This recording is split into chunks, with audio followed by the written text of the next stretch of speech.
Arizona of this season is built identically to Cooper Flagg's Duke team from last season. It was definitely intentional of Coach Lloyd, but why'd he do it? And will it work? Find out next on Locked On Wildcats. You are Locked On Wildcats, your daily podcast on the Arizona Wildcats, part of the Locked On Podcast Network, your team every day.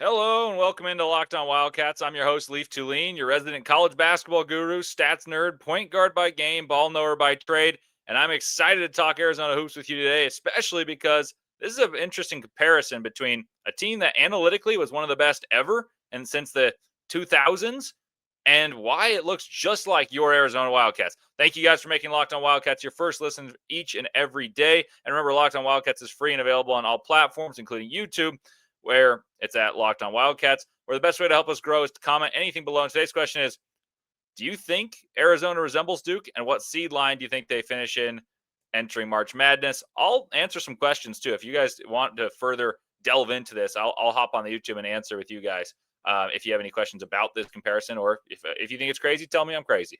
So today's episode is brought to you by Game Time. Download the Game Time app and create an account and use code LOCKEDONCollege for $20 off your first purchase. Today on the show, I'll break down why I see Arizona as built intentionally to resemble the Duke team that beat the Wildcats two times last season, and what good comes of that build. It's impossible to really build identically to a team that was that historically good analytically, but why I think it's feasible Arizona can have a similar type of season.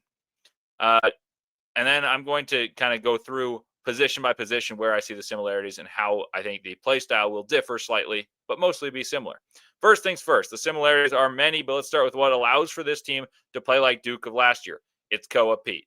I'm not gonna mince any words here. The reason Arizona can do what Duke did last year is they have a guy that is in a similar talent level to Cooper Flagg. Cooper Flagg is a generational prospect. Koa Peat is not. He's a very, very good prospect, but he's at a most important position in college basketball, which is the 4. The point guard is the most important, and I agree with that to my core. I love point guard play. But the most important position to have an advantage in college basketball is the 4, because so many teams are either going big or they're going small. And if you have one who can blend, like Cooper Flagg did, you don't sacrifice size, you don't sacrifice rebounding by playing, but you have tremendous skill, speed, and athleticism like Cooper Flagg does and like Koa Peat does, I think that's the advantage. So he's what enables Arizona to play similarly to Duke. Peat is a walking mismatch who can create advantages and distribute, and he'll be trusted right away to make the right reads, and he'll be involved from the get-go, and I think he'll only get involved more and more as you see what attention he draws based on what he can do going towards the basket. Like, he shoots these mid-range jump shots. We saw it against St. Mary's, who's a defensively stout team. We saw this in the red-blue game against another, athletic team and his own teammates on Arizona. But what I need to see from Koa Peat is go downhill. He's too fast for big forwards to guard, and he's too strong for small forwards to guard. He's the Flagg in this equation. I hate to burst bubbles. He's not as good as Flagg, but he's pretty darn good. Flagg's generational, but Peat could be an All-American. Maybe not first team, but I think he can be an All-American.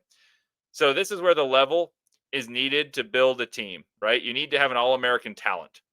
And you need to build a team around them that's talent, meaning Peat in this case, like Flagg for Duke, in the way that Duke did with Flagg. And so the reason I talk about this build, and I'm going to build this out for you, is Coach Shire said once he knew he had Cooper Flagg, he knew exactly what he needed to do is become enormous. And they essentially had him playing the point guard. And I know they had Sion James, but they essentially had a point guard playing the 4 spot, so they could have amazing size and defensive chops from the 4 spot and the playmaking that Cooper Flagg would bring. So he went and consulted Brad Stevens. John Shire did. He consulted Brad Stevens. He consulted Coach K, other guys. He said, if I have a guy like this, how do I win the championship? They didn't win the championship, but they were darn close. And the answer that Brad Stevens gave about the NBA in terms of how to build a team that's the most effective around a star player was you need to have size around them so defensively you're excellent. And so you're so good defensively that offensively, now you can use your stars to your advantage and not have to worry about a side of the ball because they'll help you. So you become enormous. So what they did is they then had Kaman Malawach, 7'2". It influences the opposition's shot chart. He not only influences shots, but he influences their shot chart, meaning that he's going to change the shots they take. And he's a rare talent who could switch and recover, as well as play drop coverage. And he's rare. He was a top 10 pick for a reason. He went to the Suns. And then I would say Kaman Malawich is more like Mo Krivas for Arizona than Tobe Awaka. And I mentioned in yesterday's episode on my debut for Locked On Wildcats that when Krivas was healthy in his 23-24 season, so not even last year, the 8 games he was healthy, he held teams to 36% shooting inside the arc. So on 2-pointers, ones that are supposed to be better, and there are not a lot of mid-range jump shots in college basketball. So a lot of shots near the hoop, he held the teams to 36%. So he really influences the shot. And that he's the Kaman Malawach in the equation. You can funnel into him. You can take risks because you're huge. Then there's Tobe Awaka, who more resembles Malik Brown for Duke. Neither are offensively gifted, but both are extremely productive at what they do. Brown's more of a switchy, rangy defender. Awaka, a bruiser, but they aren't the vertical defensive threats that Malawach and Krivas are. Then Duke also decided, you know what? If we're going to have a guy who can really get downhill and create mismatches and take advantage of those mismatches like Flag, let's add shooting while not sacrificing the defensive tenacity in their backcourt. And Duke, much like Arizona, is big enough and, frankly, wealthy enough to handpick who they want to get and construct a roster accordingly to NIL. And in the NIL era, I'm pretty sure what Tommy Lloyd saw in dealing with Duke those 2 times that they played and both times they were defeated, and I've said this before, I think Tommy Lloyd probably saw that this is the way basketball is going to be, and they were just on the cutting edge, Duke was, and they happen to have Cooper Flag, but every team's going to try to do this now, so why not us? So the 2 times Duke beat him, I'm pretty sure he thought to himself, next year I got Koa Peat. He's kind of similar to Cooper Flag, and I got some veterans that can come back and space the floor, and I've got some bigs on my team, and I always play fast, and when my teams have been best, they've been really fast. So let's get really athletic and really big, and let's stay that way.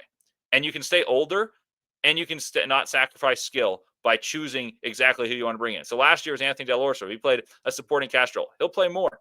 Jaden Bradley comes back, and he should be one of the better guards in the Big 12 Conference. And we're not even talking about them. We're talking about guys like Koa Peat and the big boys in the interior, because that's what enables Jaden Bradley, who may be the team's leading scorer. He may be the most recognized player on this team, to be an afterthought in this discussion. It's because Koa Peat is such a mismatch. It's because the size of Arizona is so rare and so handpicked that no one can really contend with it unless you're one of the best of the best. And Arizona's in that ballpark, both in terms of what they can recruit, but also in what they can hand out monetarily. And they go get Koa Peat, and Tommy Lloyd says, what's the difference between last year and this year? Sorry, when I say last year and this year, I mean the year that they just had was the 4 seed. That was the worst year under Tommy Lloyd. He was a 1 seed, a 2 seed, and a 2 seed. So let's look at the 3 prior years. The difference, they weren't as good defensively, but really the difference was they didn't get out and run at the same rate. So let's get out and run and still be enormous, because they did that with Umar Ballo playing alongside Christian Koloko. You did that with Tubelis and Ballo, guys that were enormous. So Koa Peat's a better athlete. He's more fluid than those guys. You can run in the way that Tommy Lloyd wants to do with Koa Peat, and offensively in the half court, you're going to be more effective and have less ball stopping than the 2 years prior with Caleb Love. I know that's like a shot to him. He was very good. He won the Pac-12 Player of the Year. I'm well aware. But the ball stopped, and when Arizona's at their best, they play fast. You've had pros. Benedict Mathurin thrived in this system. You've had other guys like Pella Larson, Keshad Johnson, who are playing in the NBA, who have thrived by playing quickly and playing more NBA-style basketball of what they call 0.5 decision-making, where the ball doesn't stop as frequently, and you either shoot, dribble, or pass in a 0.5 and a half a second, and that's what you make the decision in. Koa Peat is going to be the integral part of this. He's going to be the one who feeds the ball. The size of Arizona, the infrastructure that Tommy Lloyd already had in place, and the money and recruiting prowess that Arizona's brand name as a marquee brand in college basketball has, makes it possible to be Duke 2.0. What else makes it possible? It's getting another freshman that can be a diaper dandy, much like Cooper Flag had he was Batman, his Robin was Knueppel. We'll explore how that was achieved and talk about the second 5-star Arizona has after a word from Monarch, just coming up momentarily.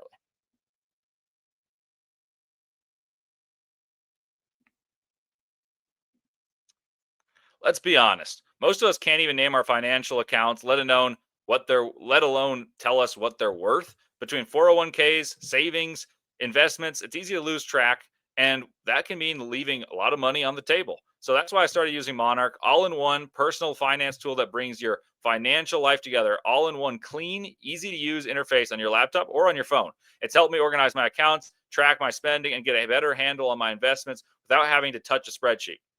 Don't let the financial opportunity slip through the cracks. Use code LOCKEDONCollege at monarch.com for 50% off your first year. That's monarch.com, and the code is LOCKEDONCollege for half off your first year.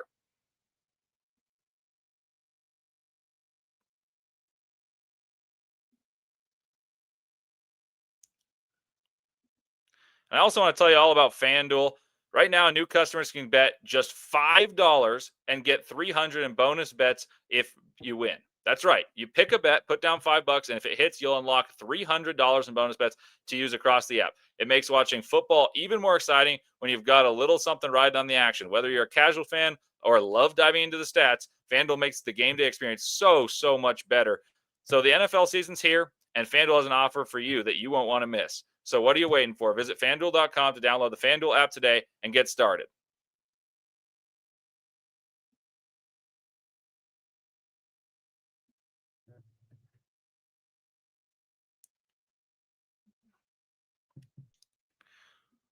Welcome back to Locked On Wildcats. I'm Leaf Tulane with you here.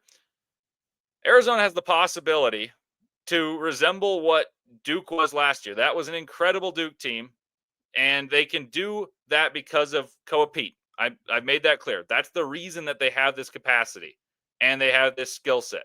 But the guy who makes it possible to have that same ability to score the basketball in the half court, along with Koa Peat, the one who provides him that spacing, that so the defensive attention can't solely be upon him, is what was Knueppel's role. They were a two-headed monster. He was a pick and roll savant. His numbers were through the roof, was one of the best shooters in college basketball. And for this Arizona team, that is Brayden Burries. And Brayden Burries has done nothing but impress since stepping onto campus. You watch him in the scrimmage, he scored 22 out of 45 points. And then you watch him play against St. Mary's, and he was super effective, super smooth. He is Arizona's version of Knueppel. Con enabled Flag to have tons of space to operate and use his size and skills to create for himself. Con was a big, broad-shouldered, 6'6" guard who would attack closeouts, get downhill, was known for playing off 2 feet, and he was also one of the best shooters in the country.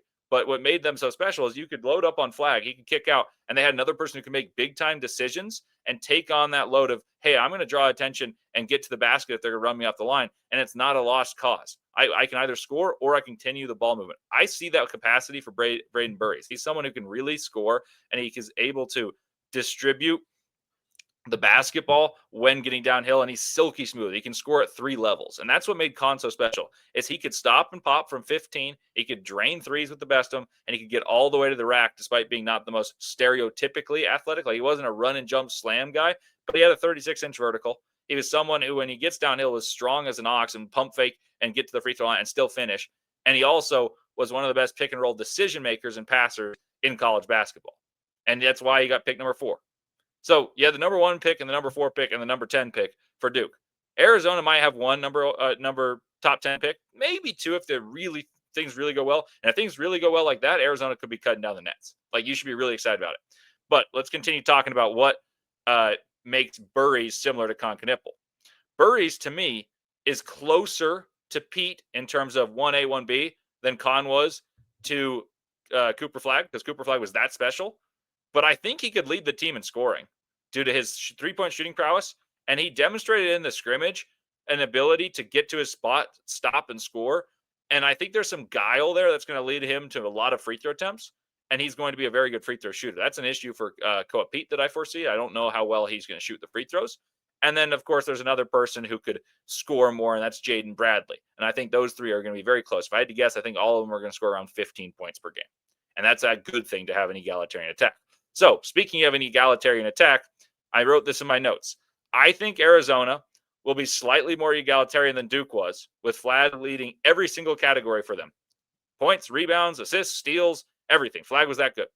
Peat could do it. He could do it. I think he could lead in points and rebounds. I'd be surprised if he leads in assists, but that's possible because if they put him at the high post and he gets to throw some lobs up to Krivas down low on high lows, or he drives and dishes out to Delorso and or Buries for threes, it's possible, but I don't think he's going to lead that way. But the reason I bring this up is more not to talk about just like how much he's going to dominate. It's more about how many of the players on Arizona, I think, can be a double-digit scorers. And Duke had a few as well, but Cooper Flagg was just head and shoulders above everyone. To me, this speaks highly of Buries. Buries should score around 15 a game, and his ability to play off the ball will be super important. His ability to come off screens, to come off pin downs, and knock down threes. But more importantly, when he comes off the pin down or he's top locked, he can adjust, flare the screen, or curl it depending how the defensive coverage comes, and he can put the ball on the deck, stop on a dime, pump fake, set his feet, knock down the mid-range J like he did against St. Mary's. Or he can get all the way downhill and use that Euro steps, silky smooth finish at the front of the rim, or he's athletic enough to get all the way to the rim unencumbered and score the basket. I see this all as possible for Brayden Burries, and with him doing that, it opens up so much for Arizona's shooting, because if you have two guys who can put incredible pressure on the rim and you have a constant lob threat in Mo Krivos and or Tobe Awaka, I think that opens everything up for Jaden Bradley to go downhill. Jaden Bradley now has more space to operate. Koa Peat has more space to operate due to the prominence and the effectiveness of a guy like Brayden Burries. That's super important. Not to mention Krivos is going to catch everything down low because he is a force down there. So I think that he's going to get praise for being similar to Knueppel as a guy who punishes not well organized defenses. Someone who's going to get downhill, and his guile and his composure is going to be talked about. And the way I'd put it really is he's got a very difficult to minimize game, right? Like what I mean by that is, much like Khan, you can't script him out of a basketball game by top locking him. For those who don't know what top locking is, it's where if he's a guy on the baseline trying to run up to the wing to catch a ball off a pin down, you face guard and the defender is on top and making him shade towards the baseline. Like, you're not going to see Brayden Burries get top locked because Arizona's rest of the team is too good to not punish a defense for not having a help defender. Like, they're going to just face guard him and try to not let him come off the screen. He's active and he can do that. So back to my initial point before getting into the X's and O's. But if you do try to take him out of the game, he will use your attention and be a sensational decoy because he can drive closeouts. So he's going to get the ball. He can rebound. He can bring the ball up and he can drive the closeouts. And if you trail around pin downs instead of top blocking, he'll knock down threes and make the right reads, when to go downhill, when to curl the screen, when to flare the screen. And I just think his composure and understand the basketball game is well beyond his years. Burries enables there to be more space, with Pete primarily dealing 15 feet and in, along with a true big in the dunker spot. And that opens up so much space. Additionally, Duke, much like Arizona, could go even bigger. Like, if Arizona wants to, they could play Pete at the 3. And they could play Krivos and Awaka. And they could be absolutely enormous. I mean, Michigan's doing it this year with Lendeberg being their 3, and he's effectively the Pete in this. And then you have Morris Johnson of the 4 as a bruiser. He'd be the Awaka. And Ade Mara from formerly of UCLA would be playing the 5 at 7'3". That's pretty close to what Arizona's front line looks like. They're doing it. Duke was huge. Florida's going to play 3 guys, 6'10" and above. But I see this as the most likely lineup, the one I've discussed. But they have the roster versatility, much like Duke did. But Duke found this is the best advantage. You have someone who doesn't limit you in terms of your rebounding capacity in Koa Peat and or Cooper Flagg, and you still can get downhill. And what matters is you still have enough shooting, and that's where Brayden Burries comes in so largely. So we've discussed the 2 diaper dandies, as Dickie V would say, and how Arizona resembles Duke. But let's talk about the backcourt in totality. We're going to talk about Jaden Bradley, as well as what returners complement the 2 youngsters and make this team just so good. Because it's not, you don't see teams with just freshmen win it all. You need some guys who return and bring some toughness. And not to mention, Arizona best player might not be one of the guys we've really mentioned so far. It's possible that Jaden Bradley is the most recognized and decorated player this season. Let's talk about that and a lot more coming your way next.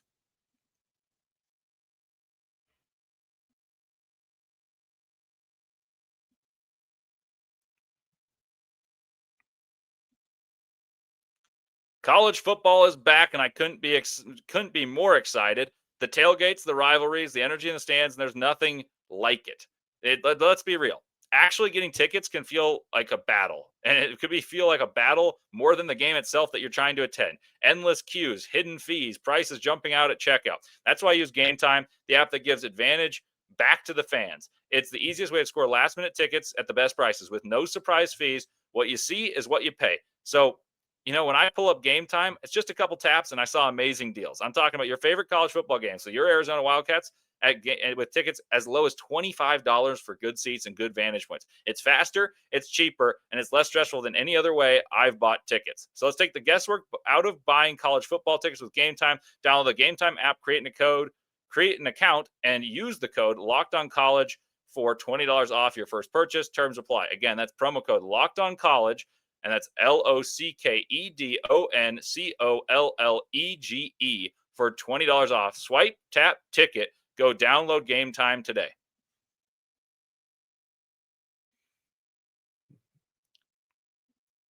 Welcome back to Locked On Wildcats. Leaf Tulane with you here. Final segment. We're still talking about the comparison between Arizona and Duke and what makes them comparable. And this is Duke of last year, Arizona of this year. Why they can be a Final Four team, a favorite in the Big 12, one of the most loaded conferences in the country. And I think they're underrated in that conference, but I think they're Final Four contenders, and that it really should bode well. The first thing that we talked about was Koa Peat. Second thing was Brayden Burries. We discussed the young stars, but now let's talk about what makes this team so special. It's the returners, new additions, and guys who are coming back, but they're all handpicked to help escort the freshman stars to get comfortable and get into a possibility to win a game on their own, right? Like Koa Peat and Cooper Flagg are not 1-1, but Cooper Flagg was generational, one of the best college basketball players I've ever seen in my lifetime. And at the beginning of the season, he was great. He averaged 26 and 12 before turning 18 years old. But at the end of the games, they lost because he was asked to do a ton and everyone else kind of wilted and stayed away. That won't happen with Arizona because they have some guys that are used to having the ball in their hand, and they want to have the ball in their hands and have the capacity to do big things. The first one that I speak of being handpicked to run this team is Jaden Bradley. He might be the best player on this Cats team in total because he's going to be one of the best defenders in the country. And the comparison to Duke is he resembles Sion James. But he's better because he's nearly as adept defensively. He's just not quite as big, but he's a hound on defense, an all-conference defender. And he's far more adept on offense. And I would say he's significantly more proficient on offense. And Sion James, that wasn't necessarily his role, so that's not a knock on him. But Jaden Bradley might be the leading scorer on this team. And I would say he's the third most important player in terms of like what allows them to be like Duke, but he might be the most important player on the team because he plays the most important position and he's got the leadership role as a veteran point guard. Bradley's projected north of 15.3. He's at 15.3, north of 15 points per game, according to Bart Torvik, 4 boards and 3.4 assists. Those are really good numbers. Those probably get him all conference nominations. And I think he's the most likely candidate to be all conference unless Koa Peat is putting up a double-double, because an all-conference first team, if a 5-man first team, really hard to get on in the Big 12. And Arizona's egalitarian approach is going to hurt every one of them in terms of getting on the first team. But if you win the conference, you're going to get some representatives. That should be the motivation for the Cats. My question for Jaden Bradley, this is less about the Duke thing, but because he has a bigger role than Sion James did, my question for him is, can he hit threes and can he do so with regularity? Because he knocked down 2 of 2 against St. Mary's. But in his time, he hasn't been a very good three-point shooter, and it would really help the half-court offense and create a lot more space for Koa Peat if Jaden Bradley can knock down threes off the dribble, coming behind screens, and supplement his blazing speed to the rack. Because in the half-court, Arizona's going to really need that. I've talked about this yesterday, and I'll talk about it more and more. Tempo is going to be Arizona's best friend. The faster they play, the better they're going to be. The guy who thrives the most in tempo is Jaden Bradley. I expect him to be all-conference second team would be my prediction. But if it's a 10-man, then maybe he can be first team. I'm old school. 5-man first team, 5-man second team, 5-man third team, and honorable mentions. That's the way it should be. Delorso, let's talk about him. He has a bigger role. He's going to play a far more prominent role than being an ancillary piece last year. He reminds me of Tyrese Proctor if you're going to continue the one-to-one analogy between Arizona and Duke, because it's not necessarily in play style. It's more in roster composition. They align well with one another because their role is to play off the ball, create space, knock down threes, and be able to play. If they're ran off the three-point line, they're competent going towards the rack and creating extra passes. Proctor, a better passer, but Delorso, a veteran, savvy player. And their main goal, create space for their star freshman and knock down open jumpers, and should average a little bit north of double digits. And I think he can do so.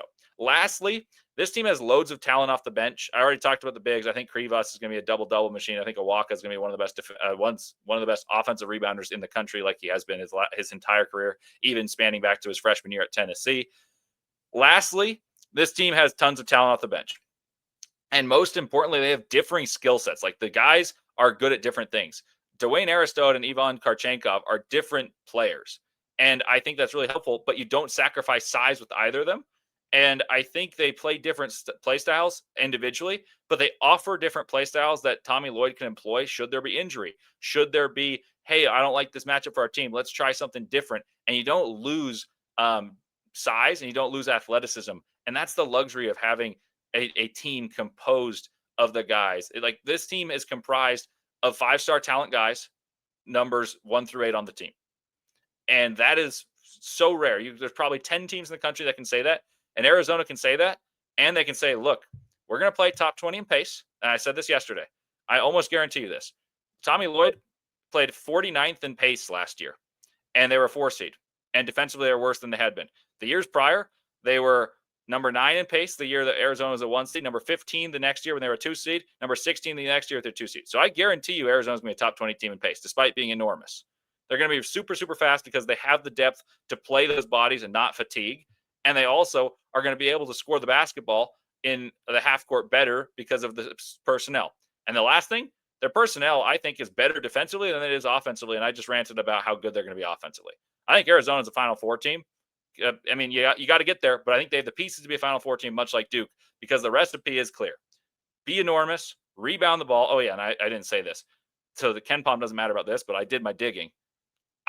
Arizona's rebounding should be a top 5 team in the entire country, and I'll give you the guarantee. Top 10 of Power 5 teams. Top 10 rebounding team of Power 5 teams.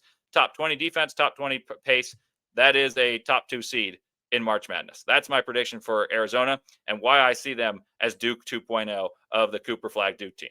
Thank you guys for making Locked On Wildcats your first listen today. For your second listen, check out Locked On Big 12. Drake Toll breaks down the most exciting conference in college sports, from rivalries to championships and every game in between. Find Locked On Big 12 on your YouTube or wherever you listen to your podcast, part of the Locked On Podcast Network, your team every day.